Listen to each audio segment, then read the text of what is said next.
Boa noite, pessoal. Bem-vindos, bem-vindos, bem-vindos. Olá, boa noite.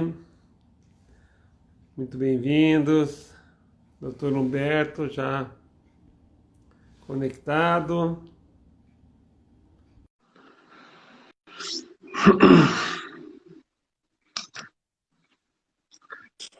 Muito bem. Olha aí, Ah, muito boa bem. noite. Boa Boa noite, como vai? noite. Boa noite, Tudo bem? Humberto. Tudo bem? Vamos lá. Então vamos. Pessoal entrando aí, né? Só aguardar o pessoal entrar um pouquinho. Essa noite um pouco de frio, né? Ainda Tá bem, fez um frio. friozinho. Tá certo. Bom, pessoal, muito boa noite. Obrigado pela participação de vocês que estão entrando. Muito obrigado pelos pacientes, amigos que estão aí participando dessa live que eu resolvi fazer esse tema, um tema extremamente importante para a gente esclarecer aos pacientes, as pessoas leigas, o que é depressão, o que é fibromialgia, como isso afeta a dor na nossa coluna, como isso traz dor crônica também, e como que a gente consegue tratar com tranquilidade isso, levando o paciente a ter uma qualidade de vida melhor. E eu convidei um grande amigo, que é o Dr. Humberto Calíquio, que ele é um grande psiquiatra aqui em Campinas e na região. Nós já temos pacientes em comuns há mais de 15 anos, né? Tanto eu quanto ele encaminhamos pacientes um para o outro, os pacientes que têm muita afinidade com ele, gostam muito do trabalho dele como psiquiatra, como ser humano. O Dr. Humberto ele é formado em psiquiatria pela Unicamp, tem a sua graduação também pela Unicamp e tem sua especialização em psicanálise, fazendo terapia psicanalítica, né? Então, muito bem-vindo, Humberto. Viu? Ah, eu Muito bem-vindo. agradeço. Muito Agradeço muito o bem-vindo. convite. Sim, Grande sim. prazer. Tá ótimo. E, Humberto, a gente vai começar com, obviamente, o tema principal. Só estou aqui ajeitando minha câmera para ficar mais centralizado. Uhum. Vamos começar com o tema principal, que é depressão. Certo. Porque a depressão, juntamente, obviamente, com o transtorno de ansiedade generalizada, que sempre está associado uma coisa a outra, né? Traz o que a gente chama de psicossomatização, que são os sintomas psicossomáticos que essas doenças trazem. E um desses sintomas principais, inclusive, acredito eu, seja na coluna vertebral, né? Porque até eu queria que você explanasse isso. A coluna nossa, ela tem uma simbologia muito importante, até no aspecto psicanalítico. Uhum. E o paciente, geralmente com depressão e muita ansiedade, traz consigo uma queixa muito grande, às vezes, de dor na coluna, né? Então, eu queria que você explanasse para as pessoas que estão aí nos assistindo o que é depressão, né? Como a depressão ela é diagnosticada, como que uma pessoa ela sabe que está com depressão, como que a família, as pessoas que estão em torno dela podem sentir que ela está começando a entrar no estado depressivo. Então, a primeira coisa é diferenciar, né, Demetrios? A Né? tristeza comum de depressão, né? Tristeza Exato. é algo comum na vida cotidiana, todos temos, né? Faz parte da essência da vida do ser humano ter momentos de tristeza. Então, a depressão não é igual à tristeza.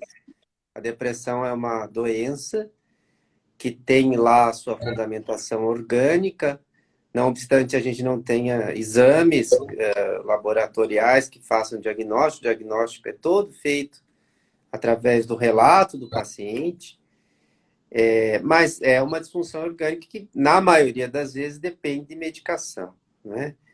Então, a depressão é uma tristeza mais profunda que o usual, né? Que dura por um tempo maior, né? Ah, e que traz repercussões grandes na vida do sujeito, né? Ele deixa de ter prazer pelas coisas que tinha antes, passa a ter insônia, né? Falta de energia para fazer as atividades do cotidiano, é, choro, e por vezes, em casos mais graves, tem ideias de suicídio, não é? Ideias de morte.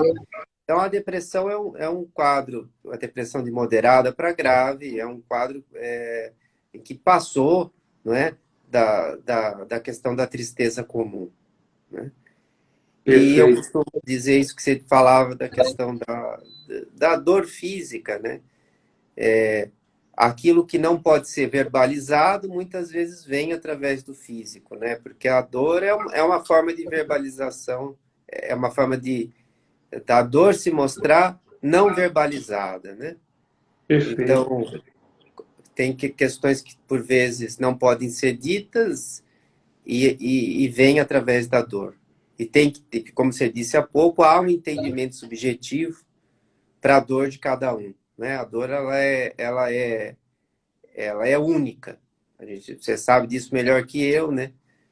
A gente nunca pode mensurar a dor de um paciente por um exame de imagem, por exemplo. O exame pode estar Nunca, nunca. bom e a Exatamente. dor da pessoa ser muito grande, né?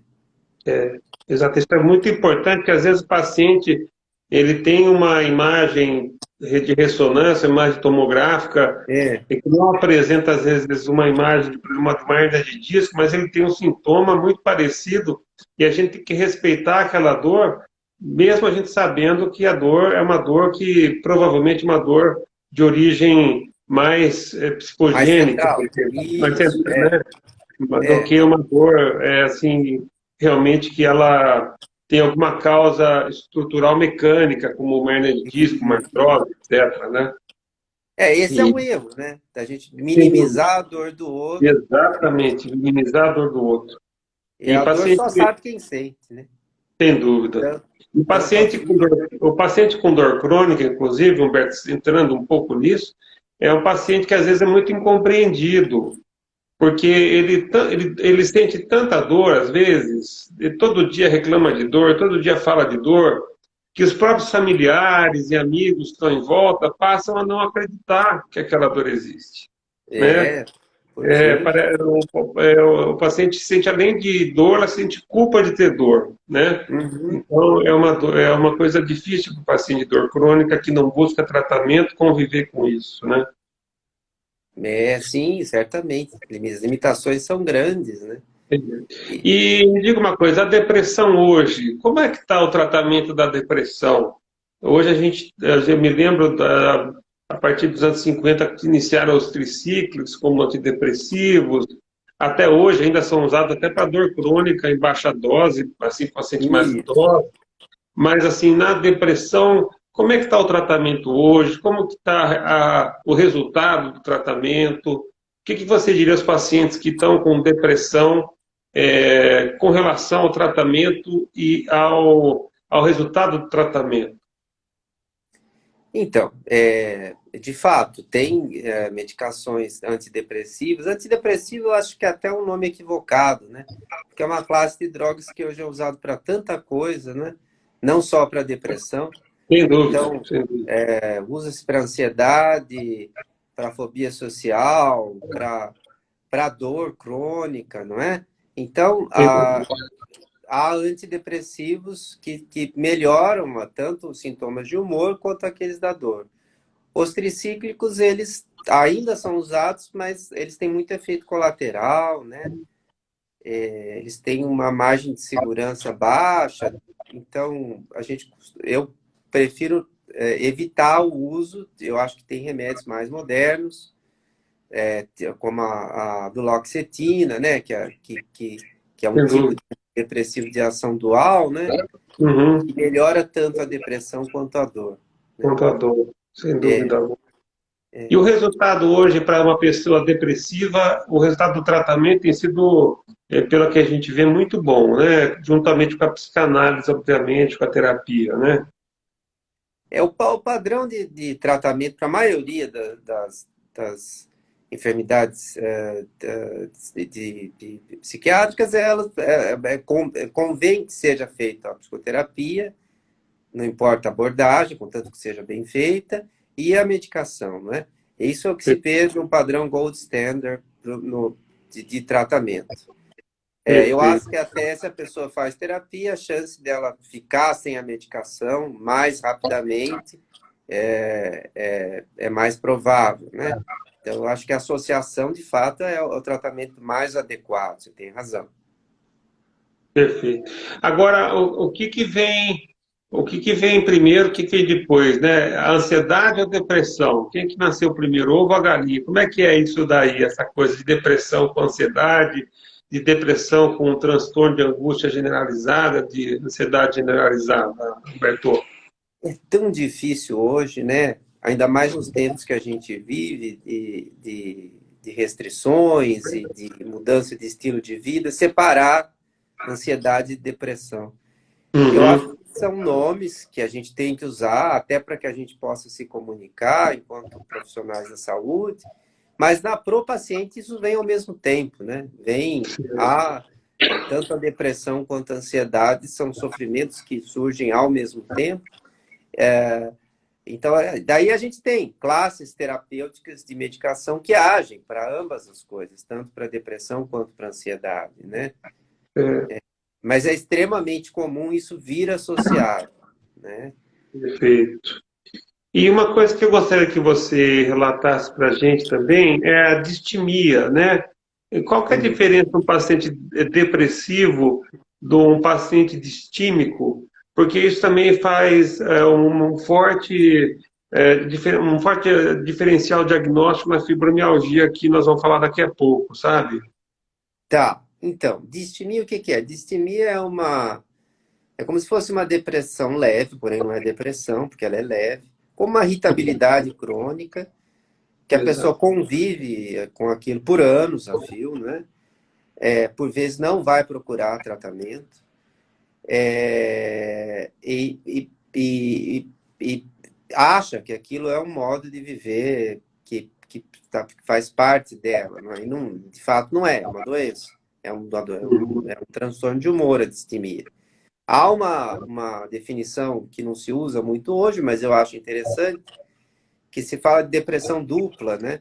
Que é o sujeito que é distímico, que entra num episódio de depressão, então aí ele vai buscar tratamento, né? E por vezes, nesse caso, até a gente costuma usar antidepressivo por um tempo maior por conta de ter a distimia mais a depressão, né? Que andam, por vezes andam juntas. Isso não quer dizer que todo sujeito distímico vai ter depressão, mas é comum que isso aconteça, né? Certo. Perfeito. Bom, agora a gente entrando na parte mais da fibromialgia e da dor crônica, né? A fibromialgia em si ela já é descrita desde os anos 40, nas primeiras publicações da Escola Americana de Reumatologia, e que descreve que já eram descritos casos até em 1590, né, sobre pacientes que estavam com um quadro que ninguém conseguia classificar muito bem o que era, né? Depois dos anos 90 que vieram as primeiras classificações de fibromialgia. Então começaram a se descrever mais os pacientes fibromialgicos, e a partir de 2010 que a Escola Americana de Fibromialgia classificou realmente a doença com uma série de sintomas, por isso é mais uma síndrome do que propriamente uma doença, né? Onde a gente tem a dor crônica, uma dor generalizada, o paciente que tem dor em todo lugar, cada dia tem dor no lugar, então aquele paciente que levanta, geralmente com muita rigidez muscular geral, e tem cada dia dor no lugar, né? Às vezes tem dor na coluna, depois tem dor de cabeça, tem dor no braço, tem dor no peito, tem dor na barriga, né? E aquela dor generalizada, e também acompanha com um distúrbio importantíssimo do sono, às vezes insônia, às vezes uma apneia do sono, às vezes um bruxismo, às vezes ronco, né? E com certeza um distúrbio de cognição e memória, mas também uma coisa extremamente importante que é o distúrbio do humor. Uhum. E o paciente que tem fibromialgia, ele é muito incompreendido, às vezes até por muitos colegas médicos que não sabem direito o que é a doença, porque é uma doença que é nova, e uma doença que ela é florida de sintomas, então é difícil até o paciente chegar a esse diagnóstico e ser bem tratado. Mas há uma diferença na parte psiquiátrica, psicológica do paciente, de um paciente fibromiálgico de um paciente deprimido, com depressão. Por isso que eu falei para você falar sobre distimia, porque realmente o paciente com fibromialgia ele é mais distímico do que propriamente um paciente depressivo. Por quê? Ele convive tantos anos com dor, ele acorda com dor, ele vive com dor, todo dia tem dor, vai no médico. Muitos médicos acham que até chegam a falar, olha, isso daí é da sua cabeça, essa dor não existe, né? E menosprezam essa dor. A família de tanto paciente sentir dor começa também a menosprezar, e ele entra num quadro, como eu já falei, de culpa, e ele começa a ficar distímico com a vida, né? Começa a ficar aquela pessoa mal-humorada, pessoa chata, depressiva, que não quer fazer nada, não quer sair, não quer participar de nada social, né?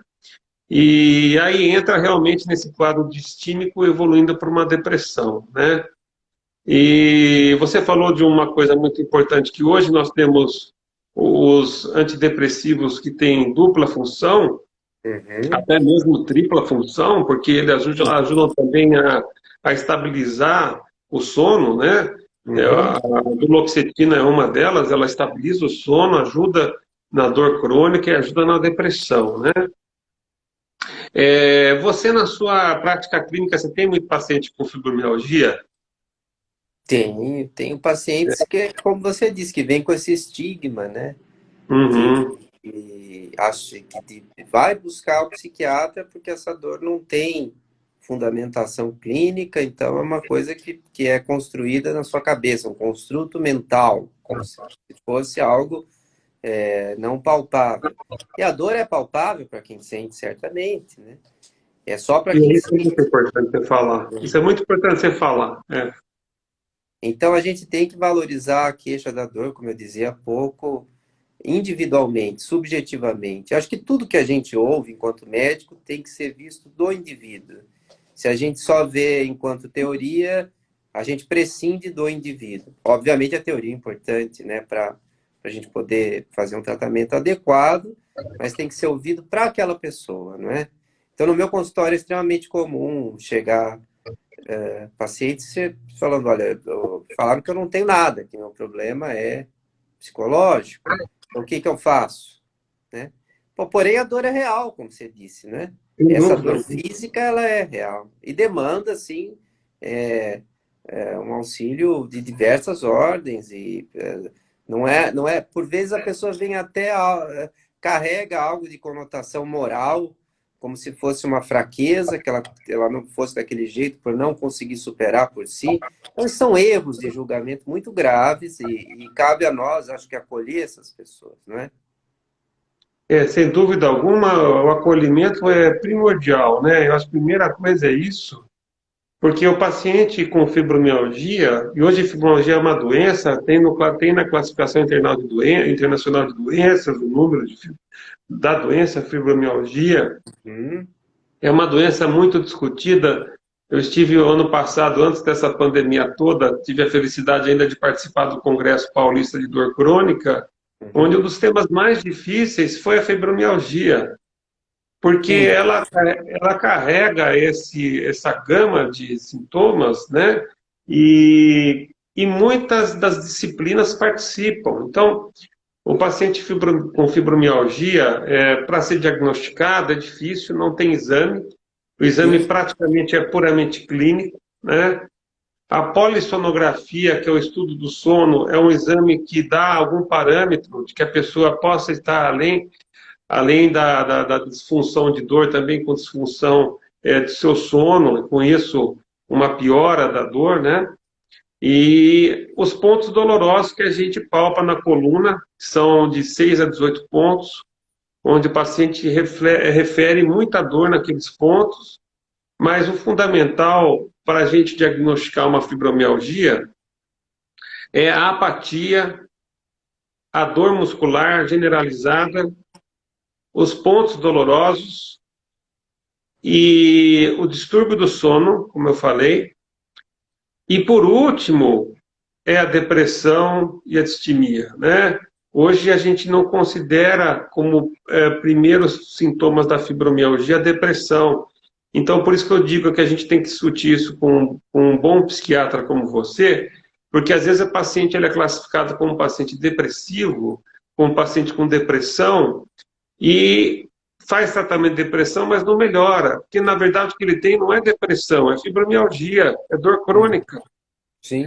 O que leva ele a ter a depressão, o que leva ele a ter o transtorno de angústia, é a dor Uhum. diária, né? Uhum. É todo dia ter dor. E às vezes ele está lá fazendo terapia só e não fazendo um tratamento, porque o tratamento de fibromialgia é um tratamento multidisciplinar, né? A pessoa, para ela ter melhora da fibromialgia, ela precisa ser tratado com um médico especialista em dor, pode ser um neurocirurgião, um neurologista em dor, um médico especialista em dor, que é anestesista, ou um psiquiatra que faça psicoterapia, né? Fisioterapeuta, pessoas com médicos com especialidade em sono, né? Precisa acompanhar esse paciente também. Muitas vezes ele precisa colocar o CPAP para dormir melhor, não roncar, né? Bucomaxilo, porque também está associado a muita disfunção de ATM, com bruxismo. O paciente às vezes acorda com dor facial e dor cervical enorme, né? Então, é diferente você tratar um paciente com depressão, propriamente dita, e fibromialgia. E, fundamentalmente, a dor na coluna. O paciente tem uma dor na coluna que é horrível.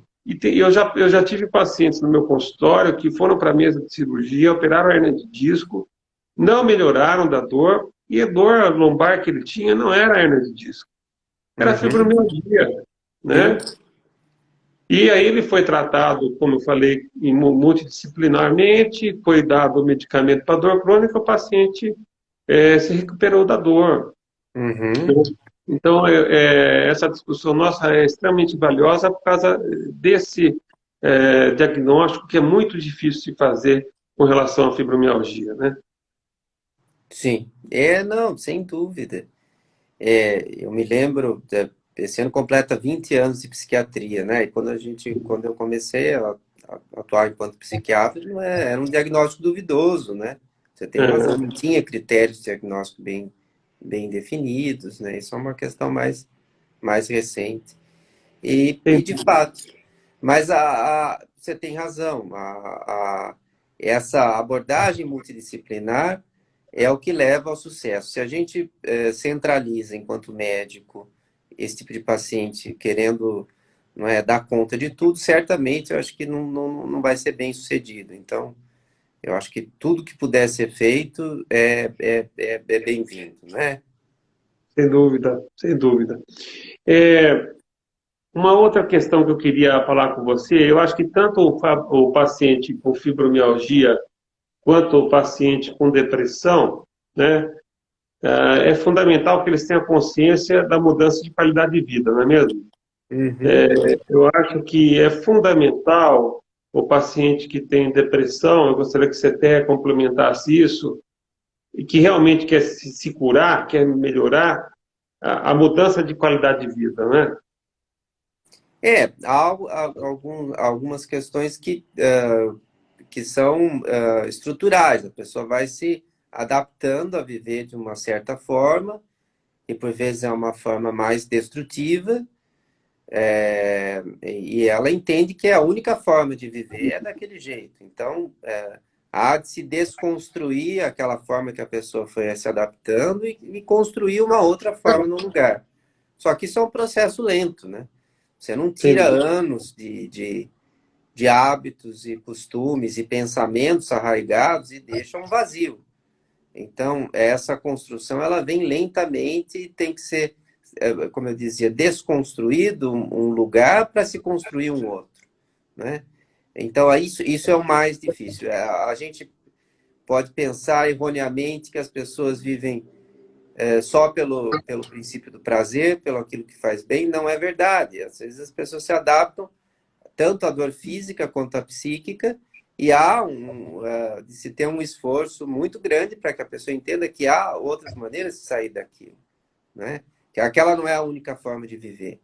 Então a gente desconstrói uma situação e constrói outra. Perfeito. E no paciente fibromialgico é a mesma coisa.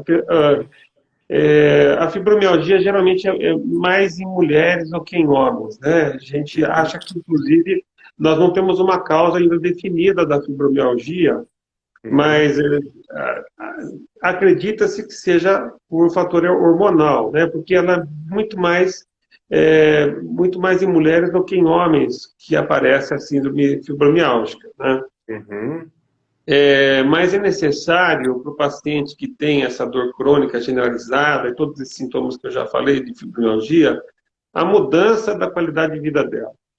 A prática esportiva, fundamental, a nutrição, o acompanhamento nutricional. Muitas das vezes esses pacientes são obesos porque a dor leva ele a um sedentarismo, né? Eles têm tanta dor que eles não conseguem fazer, às vezes, desmotiva a fazer atividade física, né? E ao contrário, é necessário se atuar com a atividade física, se forçar um pouco, porque depois, obviamente, com a melhora do condicionamento físico, a dor diminui bastante, né? uhum. E o acompanhamento, evidentemente, é nutricional, porque a gente sabe hoje que a nutrição tem um papel muito importante na nossa qualidade de vida. Isso está cada vez mais sendo comprovado, até mesmo no nosso estado do humor, você deve saber muito mais disso do que eu, que a nossa alimentação diária é fundamental para o nosso humor também.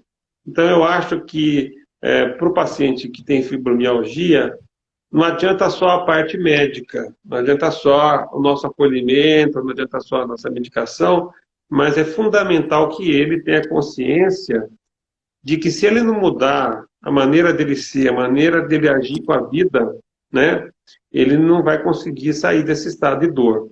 Uhum. Acredito que também a depressão seja a mesma coisa, né? Sim, certamente é.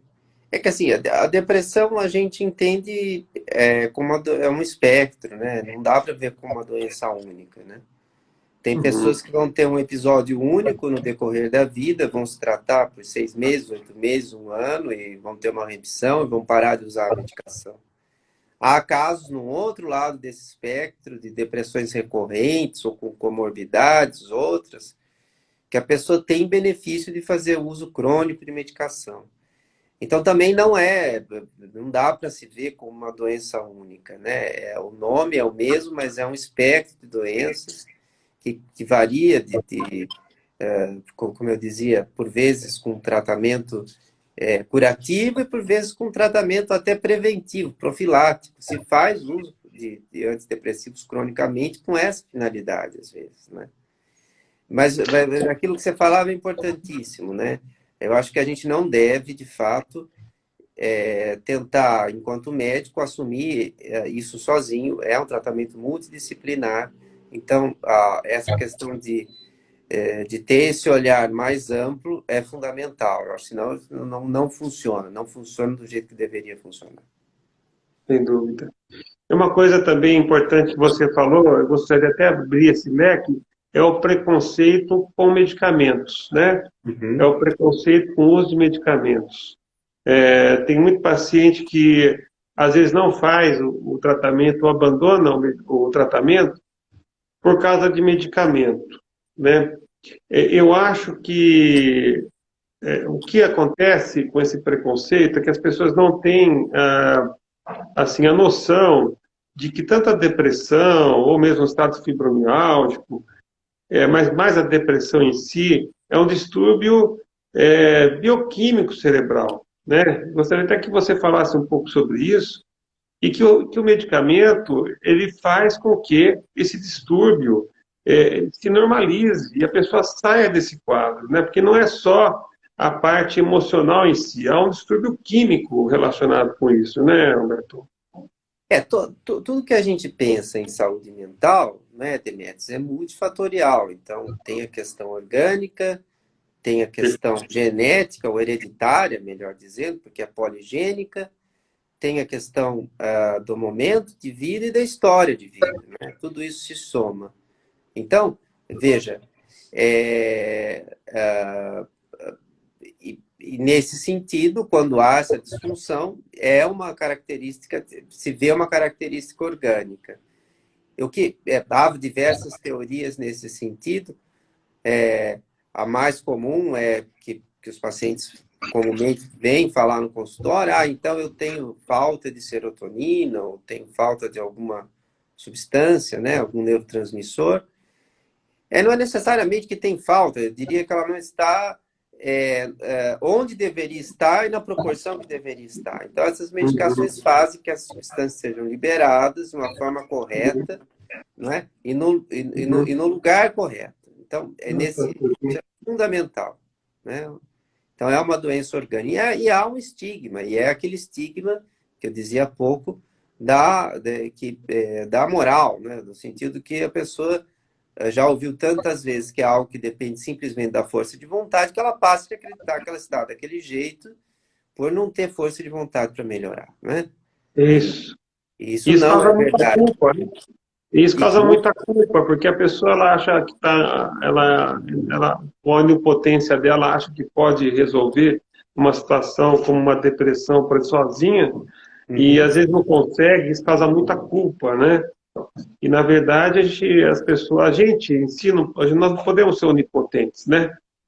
Acho que, ainda mais diante de um quadro de uma doença mental, como você falou, a gente precisa ser modesto, buscar ajuda, tomar o remédio certinho, não ter preconceito, porque o grande medo dos pacientes é ficar viciado no medicamento faixa preta, né? E ficar viciado no antidepressivo, né? E aí eu te pergunto, fica viciado no antidepressivo? Fica viciado no... Responde para nós isso, para o pessoal aí ficar sabendo. Não, olha, tem critérios para dependência química, né? Quando a gente fala em vício, a gente está falando em dependência. Dependência quer dizer que tem abstinência, tem tolerância. E não há nenhum estudo incisivo nesse sentido que antidepressivo cause dependência ou tolerância, ou seja, eles não viciam. Acontece que alguns tratamentos são longos, duram no mínimo 6 meses ou mais, né? E essas medicações não devem ser retiradas abruptamente. Então, por vezes, as pessoas param a medicação abruptamente, se sentem mal, porque foi retirado de uma forma inadequada ou precoce, e acham que estavam dependendo. Não, é porque foi retirado de uma forma errada, né?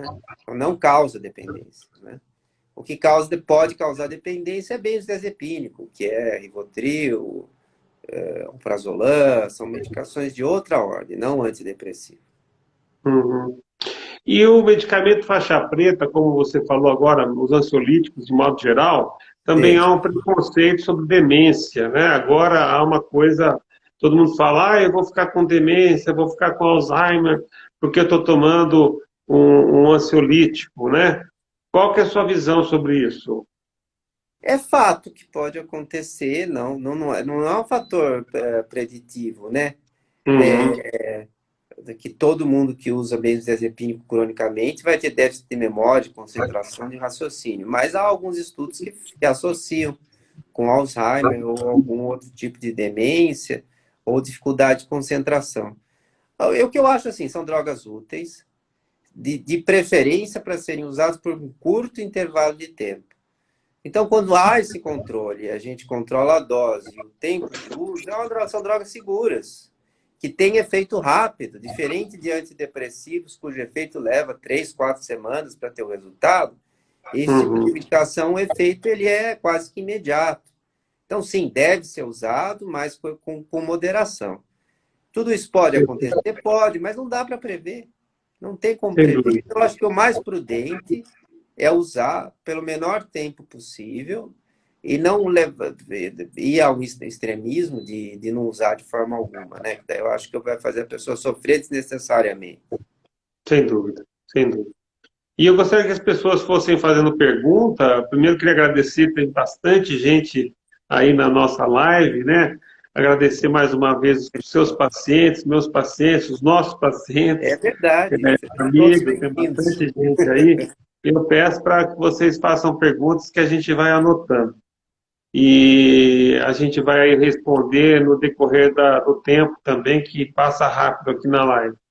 Mas uma coisa importante que as pessoas também, com relação ainda ao medicamento, é que sempre ter consciência de que se o medicamento está sendo acompanhado por um especialista, né, tanto a introdução do medicamento quanto a retirada do medicamento, se ela for feita com o seu médico, de forma correta, você não vai ficar dependente, né? Porque tanto a introdução quanto a retirada vão ser feitas de maneira técnica, né, Humberto? Não é uma coisa... A gente tem até todo um parâmetro para se introduzir um medicamento e se retirar um medicamento, né? Ah, mas não tenha dúvida, né?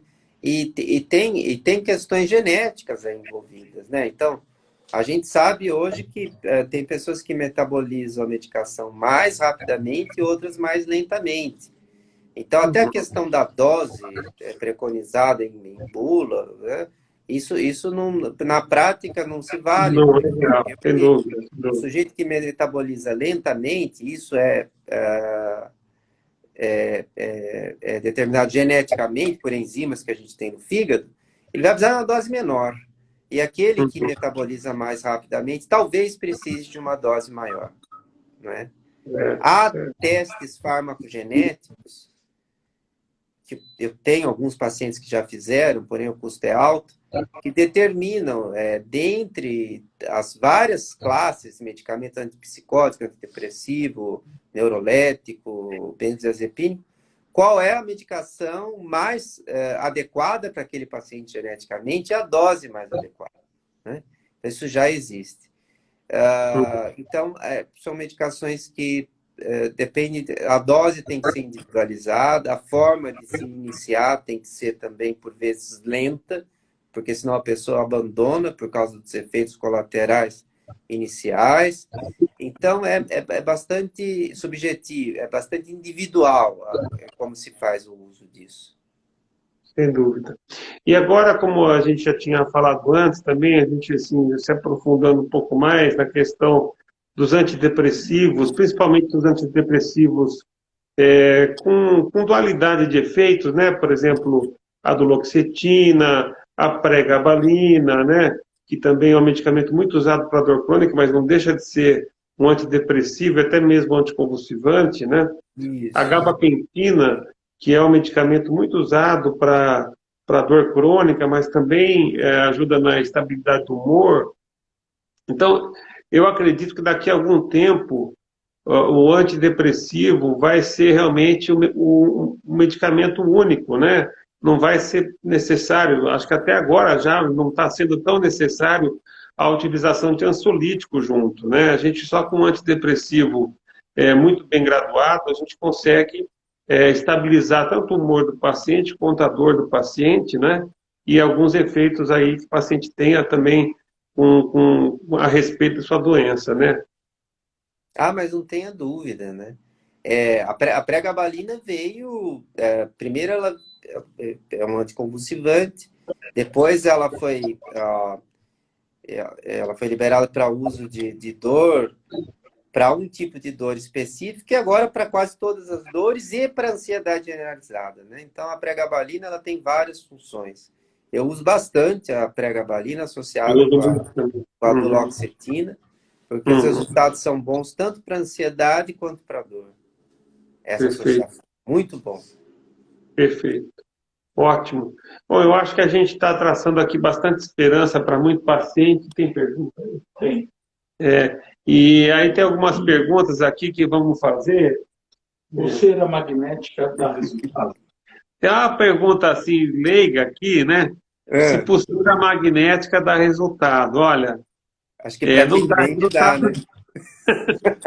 Né?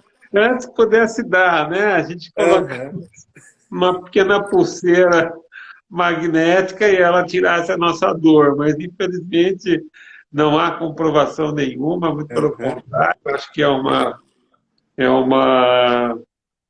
uma coisa muito aí de comércio e não dá resultado nenhum, não gasta seu dinheiro, a não ser se for por estética. Mas Uhum. não é verdade? Não tenha dúvida, só dá resultado para quem vende, né? Para o É, paciente não tem nenhum. você é magnética, não compre seu Esqueçam isso. É, esqueça. É indicado o canabidiol para depressão? Ah, uma pergunta importante, bacana. O carnabidiol, qual que é a tua experiência? Você está usando já isso no seu não, nunca consultório? prescrevi canabidiol, já li Ah, bastante sobre. E aham, acho que é interessante para pacientes com Parkinson, para pacientes com quimioterapia, pelo efeito antiemético. Agora, eu tenho mais lido experiências mais positivas com o uso da ketamina, que já foi aprovado nos Estados Unidos, para uso, para tratamento de depressão, do que o canabidiol. Porque o canabidiol ele vai ter um efeito mais relaxante, né? Agora, a ketamina, que é um anestésico, né? Já há uhum. estudos que, de fato, melhora a depressão. E há uma forma, antes era só injetável, tem uma forma inalada, só que o paciente tem que ficar algumas horas em observação, porque dá uma certa confusão. Mas é um efeito Uhum. rápido, a ketamina tem um efeito rápido. Aqui no Certo. Brasil, pouco se usa ainda. Eu tenho uma experiência em dor crônica muito boa com canabidiol, muito Tá. boa. A Uhum. dor crônica que não funciona com nada, às vezes a paciente já tomou vários medicamentos, já fez tratamento de dor, até mesmo utilizou ozonioterapia, fez tratamento, você possa imaginar, e por última instância, eu passo canabidiol, principalmente pacientes com dor crônica, pacientes oncológicos, ou pacientes mesmo que foram operados várias vezes da coluna, tem uma dor crônica muito intensa, o resultado tem sido muito bom, né? O canabidiol, principalmente sublingual, a pasta, né? Ela tem dado resultado muito bom em paciente com dor crônica, sabe? Então, mas é um medicamento que eu deixo como último dos medicamentos, porque, primeiro, é um medicamento que ainda não é vendido no Brasil, é necessário sim, embora a Anvisa já autorizou, mas aí não tem a fabricação no Brasil, é necessária importação, então é um medicamento caro. Por exemplo, para um tratamento de dor de 2 meses, por exemplo, o paciente gasta em torno de R$ 1.500, né? Ou mais, depende muito da dosagem. Então, tem o valor ainda é um grande fator ruim, né? Mas tem dado resultados para a dor crônica muito bons, né? Não como eu não trato de demência, mas tem colegas neurologistas que têm usado em demência, principalmente Tá. em casos graves de Alzheimer, e tem Uhum. tido um Melhor. resultado melhor em alguns casos de agitação psicomotora ou estado confusional agudo, repentino em pacientes com demência moderada grave, né? Então, eu Uhum. acho que é um medicamento aí que está sendo, acho que futuramente vai ser, com o passar do tempo, que é uma coisa muito nova, né? A gente tem Sim. pouco estudo, tem pouco trabalho sobre isso, mas eu acho que no Uhum. futuro vai existir aí um leque de tratamentos com o canabidiol, né? Mas não adianta fumar maconha. Isso que é importante eu dizer também, porque uma vez um paciente me perguntou, mas e se eu fumar? Se eu fumar maconha, né? Se eu fumar um baseado, não adianta, não. Porque o canabidiol, o efeito o efeito que se dá com a droga não é o mesmo efeito que se dá com o uso da substância da droga que a gente compra para fazer fumar maconha. Eles conseguiram tirar só a parte que tira a dor, que alivia a ansiedade, né? Então não adianta o uso da droga, que a droga é ilícita, não pode ser usada, né? É bom a gente falar Não, bem isso. é até importante falar um pouquinho disso, porque assim, Primeiro, a droga que se vende aqui no Brasil é ilegal, então a pessoa não sabe nem o que está comprando, o que está usando. E não tem só canabidiol, né? Tem THC, tem outras coisas. E a maconha, enquanto droga in natura, a gente considera uma droga perturbadora. Ela pode causar psicose, ela pode causar sonolência, ela pode causar agitação. Então, os efeitos são muito variáveis, né? O sujeito pode até entrar no surto psicótico por conta disso. Então, é bastante arriscado. Você tem toda a razão. É arriscado. Porque é bom falar, porque sempre me perguntam isso, e eu tenho medo, às vezes, a gente falar sobre a droga aqui e alguém tentar, de uma outra maneira, usar através... A gente pode dizer com convicção que é arriscado. Há estudos que falam que, principalmente em jovens, o risco de ter um surto psicótico e até entrar num quadro de esquizofrenia é grande. Tem déficit de aprendizado e dificuldade de concentração associado ao uso de cannabis. Então, eu acho que você tem toda a razão, a gente tem que deixar bem claro aqui. O canabidiol é algo extraído da planta e com fins terapêuticos. Não é o que se fuma, né? Então, isso seria não tem sentido. Perfeito. E para fibromialgia ajuda? Na fibromialgia, o canabidiol, ele não existe ainda o uso do canabidiol para fibromialgia. Por quê? Na maioria das vezes, a gente consegue controlar a dor do fibromialgico com o que a gente tem no momento de medicamento mesmo e de também terapias que a gente associa não medicamentosas, como eu já falei, né?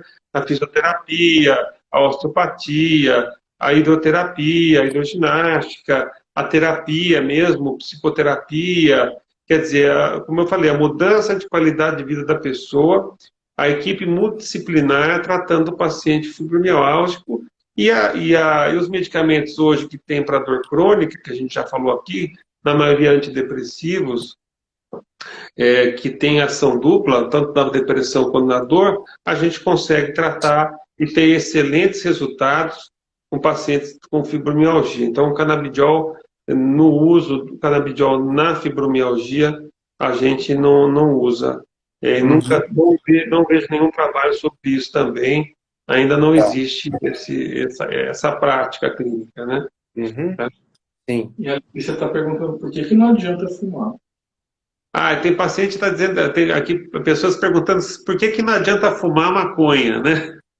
Que se fumar maconha não vai ser a mesma coisa. Mais uma vez, a gente reforça, né? É óbvio, a droga vai estar lá, mas o canabidiol é uma parte do que se extraiu da cannabis. Exatamente. O efeito alucinógeno, o efeito psicótico que você falou, isso conseguiu-se tirar a molécula apenas da cannabis, do canabidiol, que não tem esses efeitos colaterais que fumar uma maconha, por exemplo, vai dar, não é? É arriscado, né? A gente já sabe que em países que foi legalizado aumentou o número de surtos psicóticos, né? Então, como eu disse, principalmente em pacientes jovens, além do risco de ter surto esquizofrênico, há um déficit de aprendizado muito grande. Então, isso é um erro, é um equívoco muito grande. Se a pessoa quer ter acesso ao canabidiol, procure um profissional, vá buscar uma prescrição, que é possível conseguir uma prescrição no Brasil, conseguir isso de forma legal e com acompanhamento médico. Eu acho que é isso que tem que ser feito. E uma coisa importante também, um dos maiores problemas que se tem com o uso da maconha mesmo, de fumar maconha, é o que você falou, a mistura de muita coisa junto, porque as pessoas que vendem a maconha misturam uma série de produtos junto para dar volume na droga, né? E a gente não sabe o que tem ali. Inclusive, tem até alguns trabalhos que mostram que tem até palha junto, tem até várias outras substâncias tóxicas, né, que eles colocam para dar volume à droga. E há um fungo, inclusive, que ataca os pulmões, eu não me lembro agora do nome, mas que as pessoas que são especializadas em toxicologia dizem que quando a pessoa fuma uma maconha, por exemplo, ilícita, né, evidentemente, toda ação no Brasil, esse fungo ataca o pulmão e não tem cura, né? Afeta o pulmão de uma maneira irreversível e a pessoa morre de pneumonia fúngica. Então, tem todos esses fatores que a gente tem que dizer que são extremamente agressivos, né? Ah, não tenho dúvida. Que mais? Um medicamento usado com finalidade para dor crônica funciona ao mesmo tempo como antidepressivo? Tá, a pergunta foi reforçando o que a gente já falou aqui, se tem medicamentos antidepressivos que têm a função de antidepressivo e de dor, né? Aí eu passo para você a resposta. Volto a dizer o que eu disse. Eu acho, falo para os pacientes com constância que antidepressivo é um nome equivocado, né? Que é uma classe de drogas que já é usada para tantas funções que ela não é mais só um antidepressivo. É um remédio para dor, é para ansiedade. Então, sim, não Até para todo disfunção erétil, né? disfunção erétil, fobia social, né? Transtorno de estresse pós-traumático, e assim a gente pode pensar em tantas doenças, né? Agora, há antidepressivos que são mais apropriados para tratar a dor e outros menos. Então, o que importa é a escolha do antidepressivo correto, né? Perfeito, perfeito. Marco está perguntando. Penso que gabapentina assemelha-se ao uso da carbamazepina, outro anticonvulsivante indicado Para dor, né? para neuralgias. É o Dr. Vargas? Funciona muito bem como neuralgia ou trimogênio. E nós temos o grande colega Dr. Roth Vargas, está também acompanhando. Obrigado, viu, Vargas, pela participação aí, pelo prestígio. Ele está dizendo com relação ao uso também da carbamazepina, né? A carbamazepina também é um anticonvulsivante e que é usado para dor crônica. Aliás, comprovadamente é o primeiro anticonvulsivante que a gente usa na nevralgia do trigêmeo, que é uma dor devido a um processo inflamatório no nervo trigêmeo, que dá uma dor facial intensa, a pior dor que existe, inclusive classificada hoje, e comprovadamente a carbamazepina é a melhor droga para tratamento de dor. Mas eu acho que a carbamazepina também é usada para transtornos psiquiátricos, né, Humberto? É usado. É um estabilizador de humor, né? E tem uma função também de controlar os impulsos. Então, não é um estabilizador de humor de primeira linha. O primeiro é o lítio, depois é o ácido valproico ou de valproato. No final das contas, se eles são metabolizados, se tornam ácido valproico. E a carbamazepina entraria lá em terceiro. Mas para pacientes que têm uma compulsão muito grande, a gente usa a carbamazepina. Para paciente dependente químico, com compulsões diversas, ela tem um efeito anticompulsivo importante. E um efeito estabilizador de humor também. Então, a gente usa em psiquiatria, com frequência. Tá ótimo. Rapidinho, que está acabando o nosso tempo já. A coisa passa rápido. Está acabando. Independente do Rivotril depressivo, tem possibilidade de diminuir a dose ou mudar o tratamento? Olha, então, aí é para a sua área, Humberto. O paciente que usa Rivotril há muito tempo, né? Já usa há um tempo prolongado, tem como ele sair do uso do Rivotril, que no caso é o clonazepam, tem como ele sair desse uso crônico, deixar de usar esse medicamento? Como é que é esse processo? Mas não tenha dúvida, tem várias estratégias, né? Associar um antidepressivo em baixa dose que tem um efeito sedativo, ou usar um outro benzodiazepínico que tem uma meia-vida maior, porque quanto menor a meia-vida, mais a chance de haver dependência, abstinência, né? Eu, particularmente, prefiro ir diminuindo gradativamente a dose do Rivotril, bem lentamente, nem que leve 2, 3 meses para retirar, e associar um antidepressivo que tem um efeito sedativo. E sim, dá para tirar, eu já tirei de inúmeros pacientes. Mas Perfeito. é lento, não é rápido, demora. Demora, né? Uhum. Tá ótimo. Bom, a gente tem aí 4 minutos para encerrar. Eu gostaria, primeiramente, de agradecer a todo mundo que participou, aos colegas médicos que participaram, que estão aí, aos nossos pacientes, aos seus pacientes também, aos nossos pacientes em comum. Muito obrigado. E a você, Humberto, muito obrigado pela gentileza de aceitar o convite, viu? E eu que agradeço a oportunidade, estou muito feliz de estar aqui. Acho que foi uma conversa esclarecedora, Sem dúvida.